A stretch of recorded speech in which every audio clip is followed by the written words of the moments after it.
O, TikToku! Mo qa po bën? Përshëndetje TikToku. Unë po bëj T-Max 530 viti 2019. Po qa kjo me? Qa ka këtu? Tashi. T-Max 530 viti 2019 me silikon, mbyll ka pagu, sigur nuk shkon kjo punë më burr, me silikon, po pse me silikon më burr, po pse më burr, pse? Shive, ky guarnicioni këtu është një përdorimsh. Për te i pjesës që është guarnicion amianti, është vetëm një përdorim. Në momentin që ka pagu fraksionit hapet, për të bërë shërbimet ndryshme brenda në këtë pjesë, atëre guarnicioni vehet i ri. Ky është guarnicioni i ri, patjetër që duhet genuin, Yamaha as nuk diskutohet atë. Në rastin konkret do ta motorizojmë me pjesë malosi. Motorit do t'i bëjmë fraksionin e vajit komplet kit malosi, variatorin do ta bëjmë me polini, se na shësu goja vetëm malosi, do bëjmë fraksionin e vajit polini, variatorin polini dhe rripin e malosit. Pra, ja ku kemi setin e malosit high speed. Shikoni pra, këto janë disjet e fraksionit komplet, të kompletuara disje, disje dhe susta.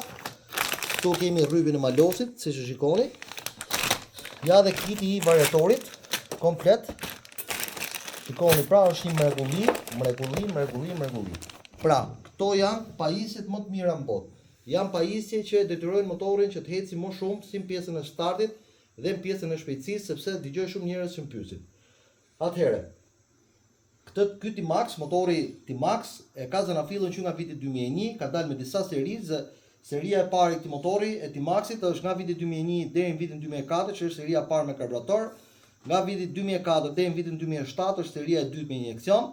Seria e tretë është nga viti 2007 deri në vitin 2011, që është edhe T-Maxi më i kërkuar gjitha kohërave. Seria 500 që prap në vitin 2011 T-Maxi kalon në serin 530, pra me rripin e jashtëm, siç e njohin gjithë. Kalon ikën transmetimi sepse ka qenë me transmision.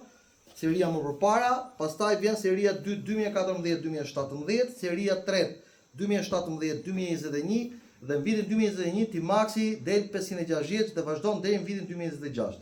Pra një motor shumë i suksesshëm, një motor që prodhon plot 45 kuaj fuqi, me një top speed në 180-190 km/h, me një konsum prej 8 litrash për 100 km. Pra është një motor shumë i suksesshëm, Yamaha ka ditur që të mbledhi dhe të prodhoj performancë dhe aerodinamik dhe sportivitet në një skuter, maxi skuter. Realisht ky është një maxi skuter, është me 2 cilindra, është me 2 fraksiona dhe çdo gjë e ka dopjo.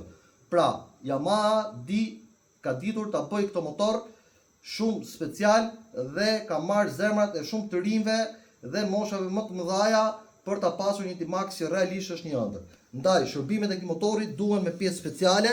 Shikoni pra, nuk e pranoj kategorikisht punimin me silikon te ky motor, ndaj që duhet jeni shumë kujdesshëm ke kjo pjesë, sepse jo Yamaha T-Max, por çdo motor, qoftë edhe një motor i vogël, duhet ta operoj me pjesë origjinale dhe të bëjë një punë të cilësore që motori mos ketë probleme, sepse duke bërë me silikon, duke qenë se ky motor ka një presion vaji shumë të lartë, ka një pompë që prodhon plot 6 atmosferë presion vaji, atëherë do kemi rrjedhje dhe lëpirje të vajit në pjesën e poshtme dhe një ndotje shumë të madhe të motorit.